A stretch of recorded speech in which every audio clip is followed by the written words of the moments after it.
మహాపరిశుద్ధుడు మహోన్నతుడైనటువంటి యేసుక్రీస్తు ఉన్నతమైనటువంటి నామమునకు మహిమ కలుగును గాక.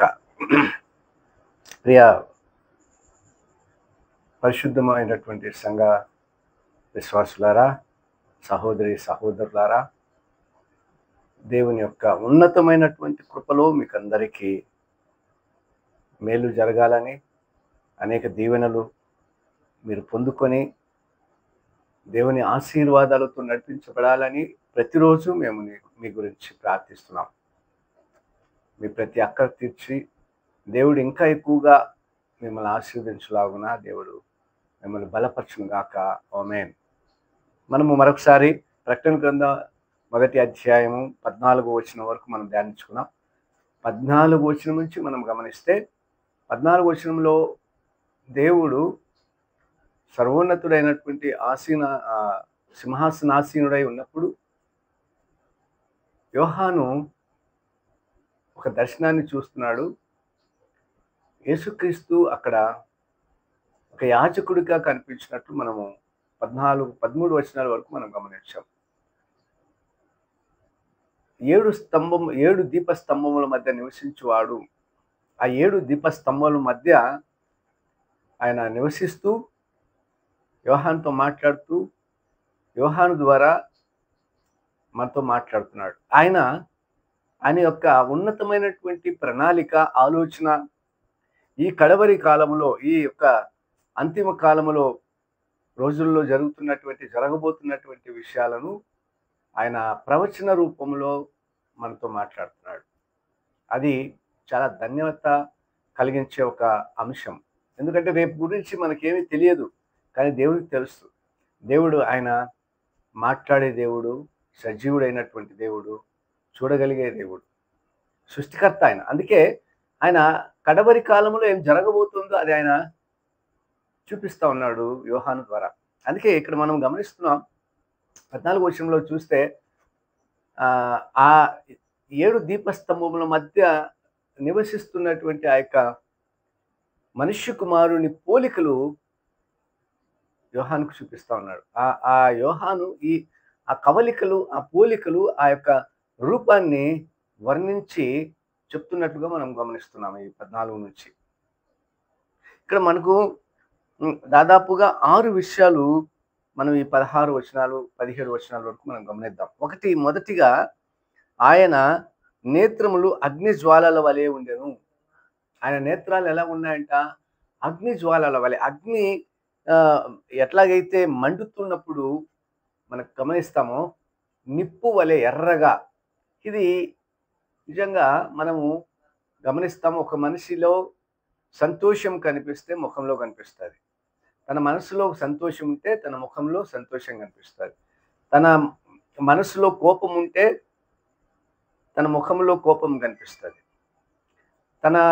తనకు విచారము తన మనసులో ఉంటే మనిషి విచారంగా ఉంటాడు. ఏమంత విచారంగా ఉన్నావే అంటుంటాం మనం. సంతోషంగా ఉన్నప్పుడు సంతోషం అంటుంటాం. కోపం ఉన్నప్పుడు కోపం అప్పుడే మనం కనిపెడతాం. అలాగే దేవుని కండ్లు నిప్పు వలె, ఆయన నేత్రములు కళ్ళు నిప్పుల వలె కనిపిస్తున్నాయంట. ఆయన నేత్రములు ఎలా కనిపిస్తున్నాయంట? అగ్ని జ్వాలల వలె, మండుచున్నటువంటి అగ్ని జ్వాలల వలె. దీన్ని మనం ఎలా పోల్చుకోగలం? కొంతమంది మనం గమనిస్తాం, మన మనసులో బాధ అనేది ఉంటే ఆ బాధ మన కళ్ళ రూపంలో కన్నీరుగా కనిపిస్తుంది. మన మనసులో కోపం ఉంటే కొంతమంది కోపము కళ్ళల్లో ఉంటుంది అనమాట. వాళ్ళ కోపం వస్తే కళ్ళు ఎర్రగైపోతాయి, రెడ్డిష్. మరి కోపం వస్తే కళ్ళు పెద్దగా చేసి చూస్తూ ఉంటారనమాట. అప్పుడే తెలిసిపోతుంది కోపంగా ఉన్నారని. ఇప్పుడు యేసుక్రీస్తు ఈ ప్రధాన యాజకుడు అనిపించుకున్న ఈయన కోపంగా ఉన్నాడా? హాస్యముగా ఉన్నాడా? సంతోషముగా ఉన్నాడా? మనకి ఈ కళ్ళు చెప్తున్నాయి. కళ్ళు ఎలా ఉన్నాయంట? ఎర్రని జ్వాలల వలె, నిప్పు వలె ఉన్నాయి. అందుకే కోపముగా ఉన్నాడు అనిపిస్తోంది. మొదటి రాకడలో ఆయన ఎలాగొచ్చాడంట? గొర్రెపిల్లగా వచ్చాడు. రెండో రాకడలో ఆయన కొదుమ సింహంలా వస్తున్నాడు. అందుకే కోపంగా ఉన్నాడు. కాబట్టే ఆయన నేత్రములు ప్రశాంతంగా లేవు. ఆయన నేత్రములు, ఆయన కండ్లు ఎరిపెక్కినటువంటి అగ్నిజ్వాలల వలె ఉన్నాయి. మహారౌద్రము కలిగినటువంటి వాడుగా. అందుకే ఆయన చెప్తా ఉన్నాడు, రాబోయే రోజులన్నీ కూడా శ్రమలే. మనము చాలా విషయాలు ఈ అధ్యాయాల్లో మనం చూడబోతున్నాం. కడవరి కాలంలో జరగబోతున్నటువంటి ఘోరాతి ఘోరమైనటువంటి కార్యక్రమాలన్నీ కూడా మనం చూస్తూ ఉన్నాం. ఇప్పుడు మనకు ప్రచార మాధ్యమాల్లో కావచ్చు, వార్తా పత్రికల్లో కావచ్చు, వార్తా ఛానల్లో కావచ్చు, ఒక విషయం అయితే, ఒక మాట అయితే చాలా ఎక్కువగా వైరల్ అవుతోంది. ఏంటది? లెవిటన్ మహాఘట సర్పము. ఇదిగో మహాఘట సర్పము. అది ఎక్కడుండేదంటే, ఎక్కడ దాని నివాసము, ఎక్కడ పడుకొని నిద్రపోతోందంటే అది అగాధ జలములలో, వేల అడుగుల లోతు పడుకొని నిద్రపోతే అక్కడ చీకటి తప్పేం ఉండదు. ఈరోజు మనము చాలా గమనిస్తున్నాం. ఈ లెవిటన్ అంటే ఈ ఘట సర్పం గురించి ఎక్కడుంది? బైబిల్లో ఉంది, ప్రకటన గ్రంథంలో చూపిస్తాడు.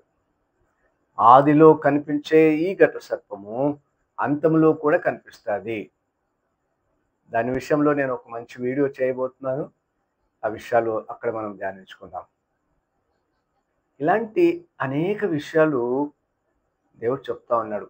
ఆయన శాంతముగా లేడు, బాధతో ఉన్నాడు, కోపంతో ఉన్నాడు. కాబట్టి ఆయన కళ్ళు ఎరుపెక్కాయి. కోపంతో ఉన్నాడు, రౌద్రంతో ఉన్నాడు. ప్రశాంతత లేదు ఆయనకు. ఆయన కంఠస్వరము కూడా ప్రవాహ జలముల వంటిది. సున్నితంగా అప్పుడు ఎక్కడ కూడా ఆయన మాట్లాడలేదు కదా. రెండోది మనం చూస్తాము, ఆయన పాదములు అపరంజితో పోలి ఉన్నాడు అంట. పుటము వేయబడినటువంటి అపరంజి వంటి వర్ణాన్ని ఆయన వర్ణిస్తూ ఉన్నాడు. ఆయన పాదములు, అరిపాదములు, అరికాళ్ళు. ఆ తర్వాత మూడవది మనం చూస్తాము, ఆయన కంఠస్వరము విస్తార జల ప్రవాహము వంటిది. నాలుగవది, ఆయన కుడి చేత 7 నక్షత్రములను పట్టుకొని ఉండెను. ఐదవది, ఆయన నోటి నుండి 2 అంచులు వాడి గల ఖడ్గము బయలుదేరుచుండెను. తర్వాత ఆయన ముఖము మహా తేజస్సుతో ప్రకాశించుచుండెను. సూర్యుని వలె మహా తేజస్సు అన్నమాట. ఆయన రూపాన్ని వర్ణించగలుగుతున్నాడు. ఆయన శక్తికి మించినటువంటి రూపం అది. యోహాను తన యొక్క జ్ఞానానికి మించినటువంటిది అన్నమాట. ఆయన వర్ణించలేని పదాలు ఇక్కడ ఉన్నాయి. ఇంకా ఎక్కువగా వర్ణించవచ్చు ఈ మాటలను. మన జ్ఞానానికి అందవు అది. మన జ్ఞానానికి సరిపోయినటువంటి రూపం అది. అత్యుత్తమైనటువంటి రూపం, అతి పరిశుద్ధమైనటువంటి రూపం. సూర్యుని వంటి తేజస్సు చూడండి. మనం సూర్యుని చూడలేం, అలాంటి తేజస్సు. ఆ రూపము చూసి ఆయన మూర్ఛిల్లి పడిపోయాడంట. కింద వచనాలు మనం చూస్తాం. అప్పుడు ఆయన భయపడుకొని నెమ్మది చెప్పి ఓదార్చి బలపరుస్తూ ఉన్నాడు. నా ప్రియ సహోదరి సహోదరులరా, దేవుని దర్శనం అలాంటిది. కానీ మనం చూస్తున్నాం ఇక్కడ యోహాను ఒక గొప్ప దర్శనాన్ని చూసి అందులో ఉన్నటువంటి ఆ మహోన్నతమైనటువంటి రూపాన్ని ఆయన వర్ణించలేని పరిస్థితిలో మనం చూస్తున్నాం. మనం నిజంగా ఆయన మన జ్ఞానానికి అందదు. ఆయనను వర్ణించే జ్ఞానం మనకు లేదు. ఎందుకంటే మహా సౌందర్యవంతుడు, మహాపరిశుద్ధుడు, మహోన్నతుడు.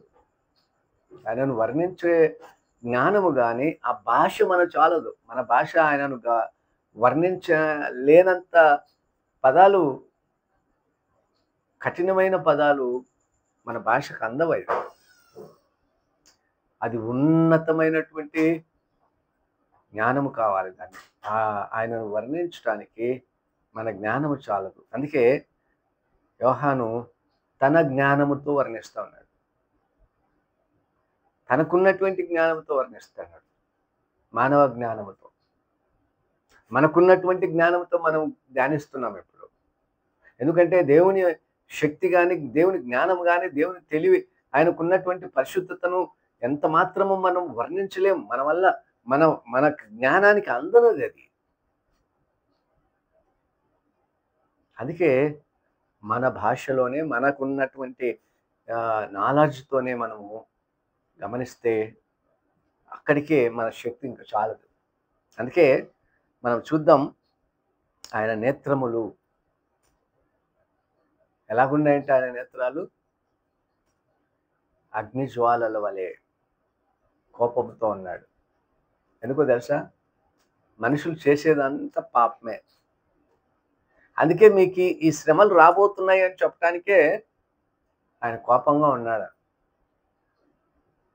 మీకు ఇలాంటి శ్రమలు రాబోతున్నాయని భవిష్యత్తులో అని చెప్పడానికే ఈ గ్రంథం అంతా కూడా కడవరి రోజుల్లో జరగబోతున్నటువంటి ప్రతి అంశాన్ని వర్ణిస్తూ చెప్తా ఉన్నాడు అనమాట. మనకు తెలియజేస్తా ఉన్నాడు. అందుకే కోపం ఉంది ఆయనలో.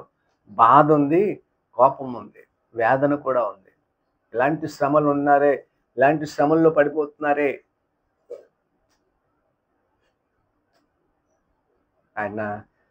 ఆయన ఒకసారి మనము ద్వితీయోపదేశకాండము 31వ అధ్యాయం 29లో చూస్తే, యెహోవాకు కోపము పుట్టింపగా ఆయన దృష్టికి కీడైన దాన్ని చేయుదురు. యెహోవా దృష్టికి కీడు, ఇది కోపము పుట్టించటానికి మనుషులు ఏం చేస్తారంటే కీడు చేస్తారంట. అపవిత్రమైనటువంటి, హేయమైనటువంటి దుష్కార్యములు చేసి. అందుకే ఆయనకు కోపాన్ని తెప్పించారు. ఆయన కోపంలో, ఆయన ముఖంలో అంత, ఆయన కళ్ళల్లో అంత నిప్పు లాంటి ఒక రూపాన్ని బయటకు వస్తుందంటే, కనిపిస్తుంది అంటే, ఆయన కంఠస్వరము విస్తార జలపాతము వంటి కంఠస్వరముగా ఉంటే అది విన్న ఆయన, అది చూసిన ఆయన యోహాను మూర్ఛిల్లి కింద పడిపోతున్నాడు. అంత చూడలేనంత రూపం అది. ప్రశాంతమైనటువంటిది కనిపించలే యోహానికి. భయానికి ఆయన భయపడిపోయాడు. ఈరోజు వాక్యం వింటున్నటువంటి సహోదరి సహోదరులారా, నిన్ను చూసి దేవుడు సంతోషిస్తున్నాడా, కోప్పడుతున్నాడా? నిన్ను చూసి దేవుడు ఉత్సాహంగా ఉన్నాడా? అయ్యో నా కుమారుడా, నా కుమార్తె, నా బిడ్డ అని నిన్ను చూసి సంతోషించేవాడా, లేక నిన్ను చూసి భయపడేవాడా, బాధపడేవాడా? ఎందుకంటే మనం 6వ అధ్యాయంలో చూసాం, ఆదికాండము, దేవుడు మనుషులను ఈ భూమి మీద నిర్మించినందుకు సంతాపపడాడట. ఆయన సంతాపపడుతున్నాడు. ఇప్పటికీ ఆయన బాధపడుతున్నాడు. ఆయన ముఖాన్ని చూసి, ఆయన దర్శనాన్ని చూసి యోహాను ఎందుకు ఎంత భయపడిపోతున్నాడు? కింద వచనాల్లో చూస్తున్నాడు కదా, మనం చూస్తాం. యోహాను భయపడి మూర్ఛిల్లి కింద పడిపోయాడంట.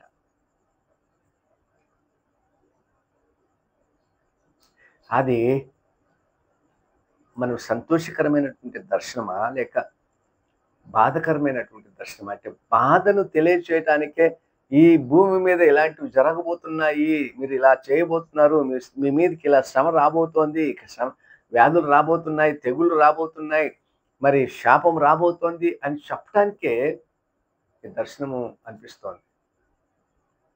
ఈ సుదీర్ఘమైనటువంటి దర్శనాన్ని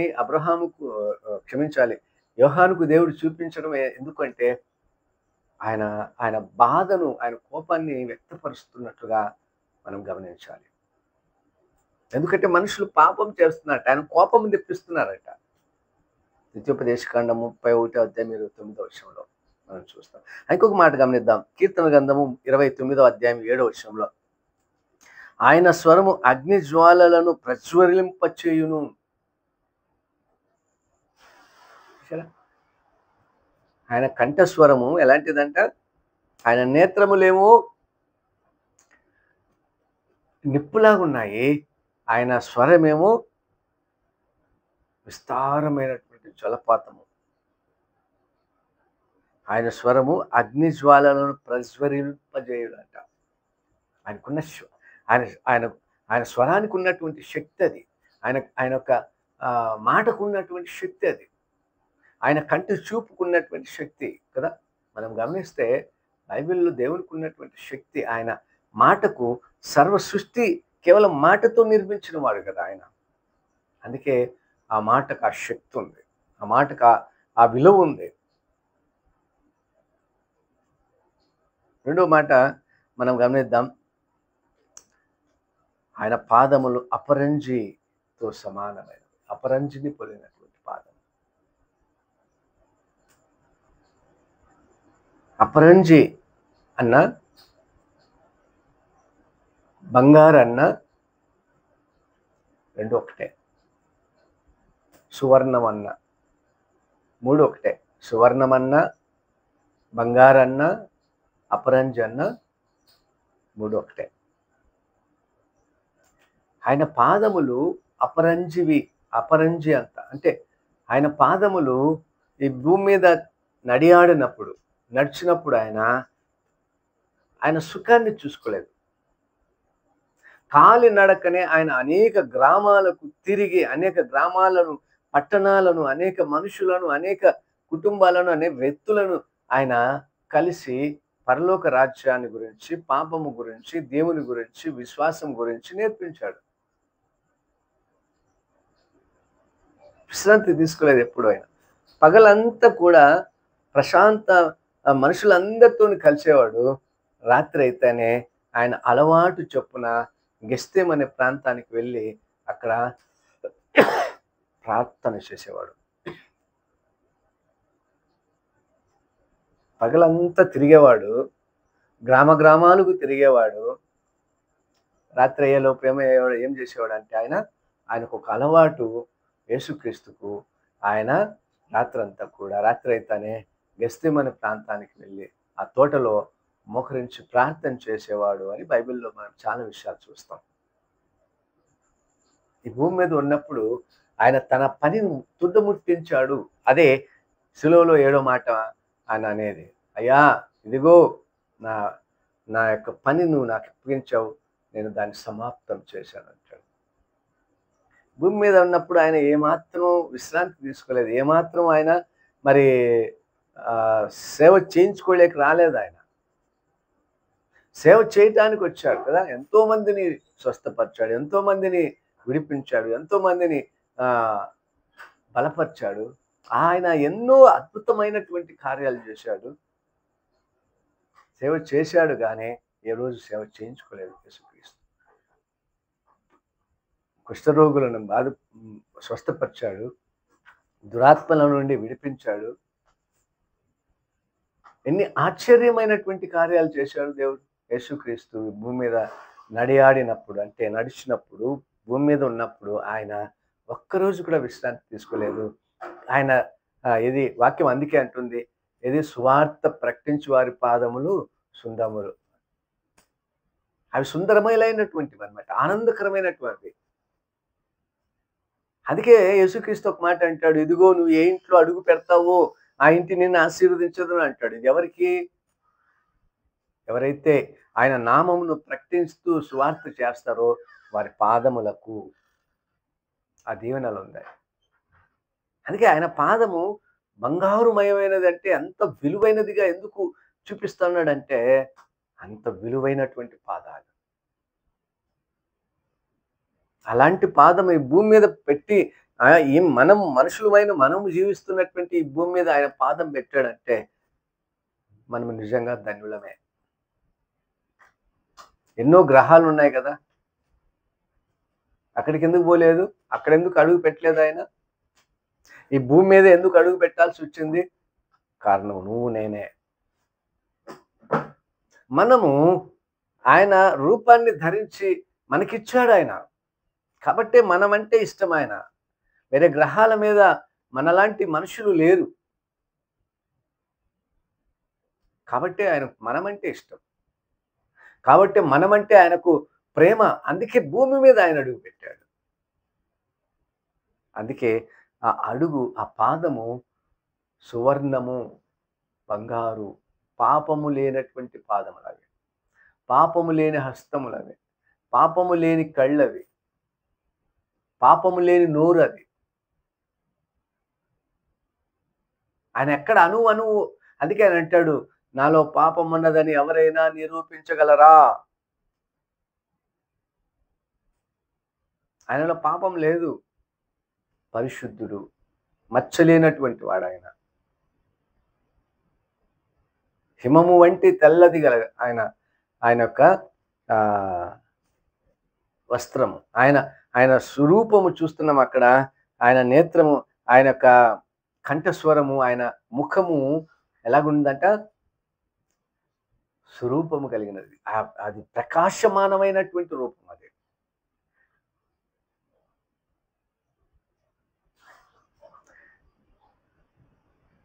ఒకసారి మనము యోబు గ్రంథము 22వ అధ్యాయము 25వ వచనాన్ని చూస్తే, అప్పుడు సర్వశక్తుడు నీకు అపరంజిగాను ప్రశస్తమైనటువంటి వెండిగాను చేయును.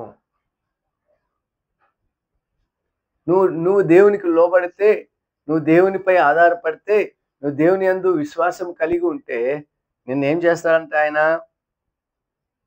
సర్వశక్తుడైనటువంటి దేవుడు. అంటే అన్ని విధాల శక్తి అనుకుంది. ఆయనలో మచ్చ లేదు కాబట్టి అంతి పరిపూర్ణ శక్తి కలిగినటువంటి వాడు ఆయన. ఆయనలో పరిపూర్ణత ఉంది. ఎక్కడ కొదువు లేదు దేవునిలో. అందుకే ఆ మాట అంటాడు. యోబు గ్రంథము 28వ అధ్యాయము మనము 19వ వచనంలో కూడా మరొక మాట మనం గమనిద్దాం. సువర్ణమైనను స్ఫటికమైనను దానితో సాటి రావు, ప్రశస్తమైన బంగారు నగలకు ప్రతిగా అది నీకు ఇయ్యబడును. ఎందుకు ఈ మాట ఎందుకు రాస్తున్నాడంటే, సువర్ణమైన స్ఫటిక దానితో పాటు సాటి రావు, ప్రశస్తమైన బంగారు నగలు. ఎందుకంట? ఆయనలో ఉన్నటువంటి జ్ఞానాన్ని యోబు రాస్తున్నాడు ఇక్కడ. అంత జ్ఞానం కలిగినటువంటి వాడు దేవుడు, అంత శక్తివంతమైన, అంత పరిపూర్ణత ఆయనలో ఉంది. అందుకే ఆయన ఎలాంటి వాడంట? అపరంజి పాదములు కలిగినటువంటి వాడు. విలువైనటువంటి బంగారు అతని ఎక్కడుందంటే అతని పాదములు. అంటే బంగారే అతని పాదముల దగ్గర ఉంటే ఇంకా అతని పై రూపం ఎలా ఉండాలి? ఇది వర్ణించలేనటువంటి సౌందర్యం. ఇది వర్ణించలేనటువంటి ఒక అద్భుతమైనటువంటి దర్శనం. మన జ్ఞానానికి చాలదు ఇది దీన్ని వర్ణించడానికి. అతని పాదాలే సువర్ణం అన్నప్పుడు అతని పై రూపం ఎలాగా వర్ణించగలం? అందుకే యోహానుకు అతన్ని చూడలేక మూర్ఛిల్లి కింద పడిపోయాడు. అంత శక్తివంతమైనటువంటి దర్శనాన్ని చూడగలుగుతున్నాడు. వర్ణించలేనటువంటి గొప్ప భాగ్యం అది. ఆ తరువాతదిగా ఆయన కంఠస్వరం. కొంతమంది పాటలు పాడితే చాలా అందంగా ఉంటాయి, ఇంకొంచేపు వినాలనిపిస్తుంది. వారు పాటలు కాదు, మాట్లాడినా కూడా అంత అందంగా ఉంటుంది. చాలామంది దైవజనుల్లో నాకు తెలిసినటువంటి దైవజనులు చాలామంది వారి స్వరం విన్నప్పుడు నేను చాలా సంతోషిస్తాను. నాకు తెలిసినటువంటి వ్యక్తి, మంచి దైవజనుడు, గొప్ప దైవజనుడు ఆర్ఆర్కే మూర్తి గారు. నా చిన్న వయసులో నేను అతని దగ్గర ఉండి చూశాను. ఆ సమయంలో అతని స్వరము చాలా మధురంగా ఉంటుంది. అతని స్వరము వినటానికే నేను వాక్యం వినేవాడిని. అంత ఎప్పుడు చివరి దాకా ఆయన స్వరం అంత గంభీరంగా ఉండేది. కొంతమంది మాట్లాడితే వినాలనిపించదు. కానీ కొంతమందికి అంత స్వరం ఉంటది. కానీ అది మనిషికి ఇవ్వబడినటువంటి స్వరం. కానీ దేవుని స్వరం అది కాదు. అది ఎలాంటిదంట? విస్తార జలముల ప్రవాహం వంటిది. మనము సముద్రం దగ్గరికి వెళ్తే ఆ ఘోష మనం వింటాం. సముద్రం యొక్క ఘోష. జలపాతం దగ్గరికి వెళ్తే ఆ యొక్క పైనుంచి నీరు పడుతున్నప్పుడు ఆ శబ్దాన్ని మనం వింటాం. అది ఆ విస్తార జలముల యొక్క జలపాతం. ఆ సౌండ్ అలాంటిదన్నమాట. ఇక్కడ మనం గమనిద్దాం ఒకసారి దేవుని యొక్క స్వరానికి ఉన్నటువంటి శక్తి. కీర్తనలు 18వ అధ్యాయం 13వ వచనంలో యెహోవా ఆకాశమును గర్జించెను, సర్వోన్నతుడు తన ఉరుము ధ్వని పుట్టించెను, వడగండ్లను మండుచున్న నిప్పులను రాలెను. చూసారా? దేవుడు మాట్లాడితే ఆయన స్వరము వింటానే ఏం జరుగుతోంది ఇక్కడ? వడగండ్లు పడుతున్నాయి. గర్జించగా యెహోవా ఆకాశమును గర్జించెను. గర్జన చేస్తే ఆయన ఒక్కసారి అరిస్తే అరుపుకు గర్జన ఉరుము పుడతాదంట. యెహోవా మాట్లాడితే ఆయన ఏమొస్తుందంట? ఆకాశము నుండి అగ్ని కురుస్తుంది. ఇంకో మాట కూడా కీర్తనగారుడు ఒక మాట అంటాడు 104వ అధ్యాయం 7వ వచనంలో, నీవు గర్జించగానే అవి పారిపోవును, నీ ఉరుము శబ్దము విని ఇవి త్వరగా పారిపోవును. ఏమంట? ఆయన నోటి మాట ఉరుముతో సమానం. అందుకే యోహాను అంటున్నాడు విస్తార జలపాతం, విస్తారమైనటువంటి జలపాతం. అంత సౌండ్ చూస్తున్నాడు ఆయన స్వరంలో. అదే కాదు, యెషయా గ్రంథం ఒక్కో మాట చెప్తా చూడండి. 29వ అధ్యాయం, క్షమించాలి 29వ అధ్యాయం, యెషయా గ్రంథం 29వ అధ్యాయం 6వ వచనం, ఉరుముతోనూ భూకంపముతోనూ మహాశబ్దముతోనూ సుడిగాలి తుఫానులతోనూ దహించు అగ్ని జ్వాలలతోనూ సైన్యములకు అధిపతి యెహోవా దాన్ని శిక్షించెను. దేన్ని? శపించబడినటువంటి వాటిని. దేంతో శిక్షిస్తాడంట? గమనించాలి మనము. ఉరుము అది ఒక సైన్యం ఆయనకు. అలాగే భూకంపము ఆయన ఒక సైన్యము. మహాశబ్దము అది ఒక సైన్యం ఆయనకు. సుడిగాలి ఒక సైన్యం ఆయనకు. అదేగా తుఫాను కూడా ఆయనకు ఒక సైన్యము. దహించు అగ్ని చూసారా? ఇవన్నీ కూడా ఎక్కడి నుంచి వస్తాయంట? ఎక్కడ ఉన్నాయి ఇవి? పంచభూతాల్లో ఉన్నాయి. మనం అంటుంటాం కదా పంచభూతాలు అని. పంచభూతాలు ఇప్పుడు మన చుట్టూ ఉన్నటువంటి మనకు ఆధారం అదే, మనం బ్రతకడానికి పంచభూతాలే. ఇవి దేవునికి సైన్యము. మన మీద యుద్ధం చేయటానికి ఏమైనా ఆకాశం నుంచి పరలోకం నుంచి దూతలను పంపించాల్సిన అవసరం లే. మనం నిలబడినటువంటి ఈ భూమిని గట్టిగా గద్దిస్తే దేవుడు భూకంపం వస్తుంది. ఆయన అనుకుంటే భూమిని కాదు, భూమిని వాడుకోవచ్చు, తుఫానుని వాడుకోవచ్చు, సముద్రాన్ని వాడుకోవచ్చు, సుడిగాలిని వాడుకోవచ్చు, అగ్నిని వాడుకోవచ్చు. ఇలా ఈ ప్రకృతిని అంతటిని తన యొక్క హస్తగతం అంటే తన మాట చొప్పున నిర్మించాడు ఆయన. ఆయన కంఠస్వరానికి ఆ శక్తి ఉంది. ఇంకా యోవేలు గ్రంథం 2వ అధ్యాయం 11వ వచనం అంటాడు, యెహోవా తన సైన్యమును నడిపించుచు ఉరుము వలె గర్జించుచున్నాడు, ఆయన దండు బహు గొప్పది. ఏదిరా దండు? దండు అంటే సైన్యము, యుద్ధం చేసే సైన్యము దండు. దండు అన్న మాటకు యుద్ధ వీరులు లేక ఒక గుంపు, ఒక సైన్యము.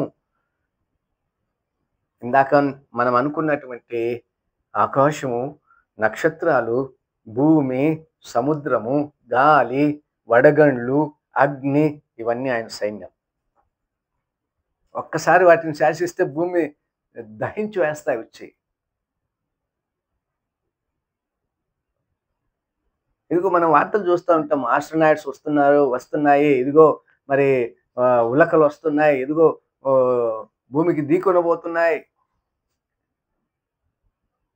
ఒక్కసారి ఆయన ఒక్క మాట అంటే భూమిని ఇంకొక గ్రహం వచ్చి గుద్దేస్తది. ఆయనకు ఇవన్నీ కూడా సైన్యంతో సమానం. ఎందుకంటే ఈ ప్రకృతిని అంతటిని ఆయన మాటతో సృష్టించాడు. ఆయన స్వరానికి ఆ శక్తి ఉంది. ఇంకో మాట మనం గమనిద్దాం. యోవేలు గ్రంథము 2వ అధ్యాయం 11వ వచనం. యెహోవా తన సైన్యమును నడిపించుచు ఉరుము వలె గర్జించుచున్నాడు. ఆయన దండు బహు గొప్పది అయి ఉన్నది. ఆయన ఆజ్ఞను నెరవేరునది. బలము గలది యెహోవా దీన బహు భయంకరమైనది. యెహోవా దినం ఎలాంటిదంట? ఆయన వచ్చే దినం. యెహోవా దినము బహు భయంకరమైన, దానిని తట్టుకునేవాడేవాడు దాన్ని. ఆ దినము అదే కొదమ సింహముగా దిగొస్తున్నటువంటి దినం అది. యెహోవా దినం అంటే కొదువ సింహముగా ఆయన దిగొస్తున్నాడు. ఉగ్రుడై దిగొస్తున్నాడు. అందుకే ఆయన కళ్ళు ఎలా ఉన్నాయి, ఆయన పాదాలు ఎలా ఉన్నాయి, ఆయన కంఠస్వరం ఎలాగుంది, ఆయన రూపము ఎట్లా ఉందంట? మహా తేజస్సుగా ఉందంట కదా.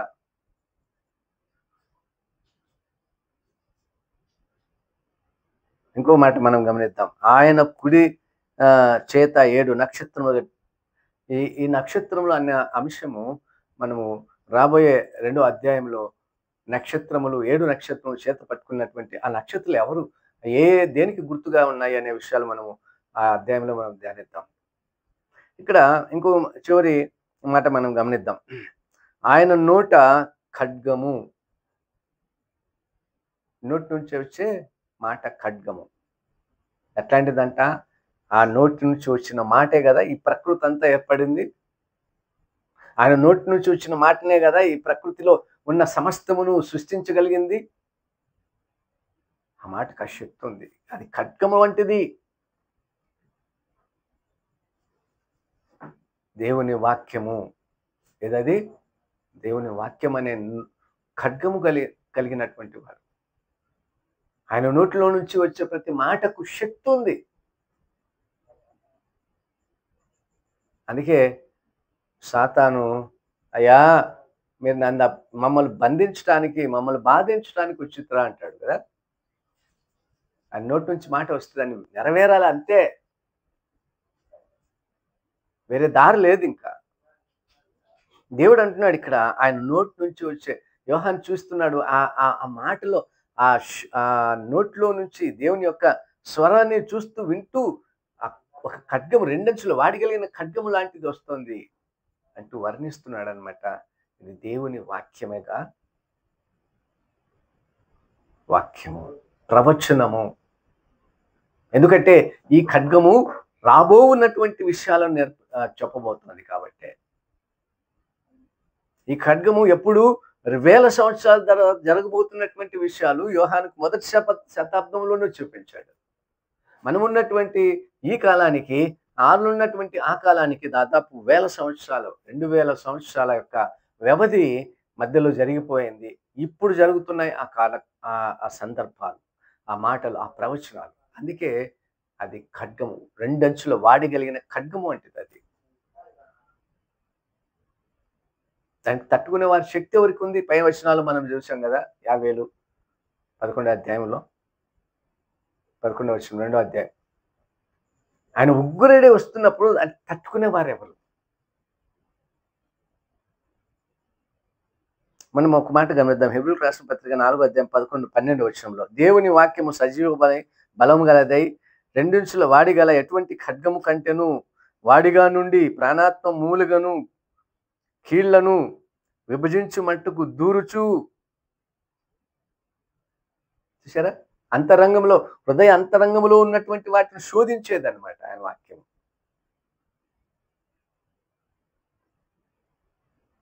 ఆయన వాక్యం ఎలాంటిదంట? అందుకే ఆయన నోటి నుంచి వచ్చే ఖడ్గము. ఆయన నోటి నుంచి ఏమొస్తోందంట? ఖడ్గం వస్తోంది. సాతాను పునాదులు కదిలించే ఖడ్గం అది. ఆయన నోటి నుండి వచ్చే ప్రవచనము ఈరోజు ఇక్కడ నువ్వు అనుభవిస్తున్నటువంటి ప్రవచనం. తర్వాత ఆయన ముఖము సూర్యుని వలె ప్రకాశించినది. ఆయన ముఖం ఎలాంటిదంట? సూర్యుని వలె ప్రకాశించు. మత్తయి రాసిన సువార్త 17వ అధ్యాయం 2వ వచనం. ఆయన ముఖము సూర్యుని వలె ప్రకాశించును, ఆయన వస్త్రములు వెలుగు వలె తెల్లనివాయను. సూర్యుని వలె ప్రకాశించే ముఖము, అంతకంటే గొప్ప ముఖము అది. సూర్యుని మనం చూడలేం, కానీ సూర్య తేజస్సు కంటే గొప్పది ఆయన యొక్క తేజస్సు. మనం చూడలేం, మనం బూడిదైపోతాం. ఆయన నా యొక్క మహిమను నువ్వు చూడగలవా, నా పరిశుద్ధతను నువ్వు చూడగలవా? మోషేతో అంటాడు దేవుడు. మోషేతో దేవుడు అంటాడు, మోషే నువ్వు నన్ను చూడలేవు, నువ్వు సృష్టించబడిన వాడివి, నీ కన్నులు నన్ను చూడటానికి అంత శక్తి వాటికి లేవు అంటాడు. వాటికి మోషే అయ్యా నేను చూడాలంటాడు, కానీ చూడలేకపోతాడు మోషే. అయ్యా చాలా యంగా నేను చచ్చిపోతానయ్యా, నేను బూడిదైపోతానయ్యా అంటాడు. అందుకే ఆయన ముఖం చాలా శక్తివంతమైనది. అపోస్తుల కార్యములు ఒకసారి పౌలు ఒక దర్శనాన్ని చెప్తున్నాడు. ఏమంట? దేవుని యొక్క దర్శనం జరిగింది. 26వ అధ్యాయం 13వ వచనంలో, రాజా మధ్యాహ్నమందు నా చుట్టూను నాతో కూడా ఉన్నవారి చుట్టూను ఆకాశము నుండి సూర్య తేజస్సు కంటే ఎక్కువ కలిగి ప్రకాశమానమైన యొక్క వెలుగు త్రోవలో ప్రకాశించుట చూసి తిని. సౌలుగా ఉన్నప్పుడు పౌలు చెప్తున్నటువంటి మాట ఇది.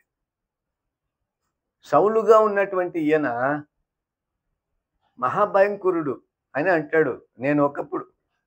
నేను హింసకుణ్ణి, దూషకుణ్ణి, హానికరుణ్ణి అంటాడు. అట్లాంటి ఆ జీవితంలో ఉన్నప్పుడు దేవుడు అతనికి దర్శనం ఇచ్చి ఆయనతో మాట్లాడినప్పుడు ఆ ప్రకాశమైన స్థితిని చూడలేకపోతాం. మనము పగలు వెలుగును మనం ఏ వెలుగును సమానంగా చూడలేం. సూర్యుని కంటే ఏ వెలుగు మనకి ఎక్కువగా కనిపించదు, కానీ సూర్యుని కంటే ఎక్కువ అంటున్నాడు ఇక్కడ. పగలు సూర్యుని కంటే ఎక్కువ తేజస్సు కలిగిన వ్యక్తిని నేను చూస్తాను అంటున్నాడు ఇక్కడ. అంటే అప్పుడు సూర్యుని కంటే ఎక్కువ తేజస్సు ఎవరికి ఉంది? క్రీస్తుకుంది. నా ప్రియ సహోదరి సహోదరులారా, ఈరోజు దేవుడు నీతో మాట్లాడుతున్నాడు. అంతటి శక్తివంతమైనటువంటి దేవుడు నీ కొరకు ప్రాణం పెడితే, నీ కొరకు నీ సమస్తము నీలో నుండి తీసివేసి, నీ పాపము, నీ బంధకము, నీ యొక్క బలహీనతను సమస్తము తీసివేసి నిన్ను శుద్ధినిగా, ఆయన వారసుడిగా నిన్ను మార్చుకోవాలని ప్రయత్నం చేస్తే ఎక్కడున్నావు నువ్వు? ఆయన దర్శనాన్ని చూడగలవా? ఆయన ముఖాన్ని చూడగలవా? యోహాను చూస్తున్నాడు.